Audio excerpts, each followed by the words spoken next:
या ठिकाणी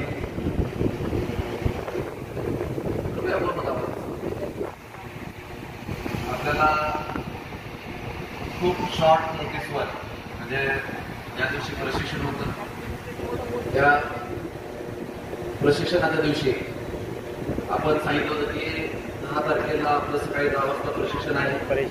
परंतु बऱ्याचपैकी आमची मला फोन आले त्या दिवशी अक्षय तृतीया आहे आणि अक्षय तृतीया असल्यामुळं सण असल्यामुळं किंवा बऱ्याच घरांमध्ये मित्राचं किंवा स्वतःचे असते त्यामुळं उशिरा ठेवा. पण उशिरा ठेवणं शक्य नव्हतं त्यामुळं आम्ही 9 तारखेला ठेवलं आणि एवढ्या शॉर्ट नोटीसवर आपण ग्रुपवर शेअर केलं आणि या ठिकाणी तुम्ही उपस्थित झाला त्याबद्दल मी सर्वांचे आभार व्यक्त करतो.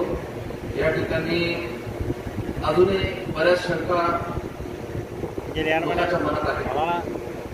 आम्ही या प्रकारे आपण जरी पहिलं प्रशिक्षण दुसरं प्रशिक्षण घेतलेलं असलं तरी आपल्याला काही ना काही शंका राहिलेल्या असतात आणि ह्या शंका ज्या आहेत ह्या पुस्तक वापरून पण काही वेळा क्लिअर होत नाही, काही वेळेला त्यात प्रॅक्टिकली कसा मार्ग काढायचा आहे हे पण आपल्याला अभ्यास करणं आवश्यक असतं.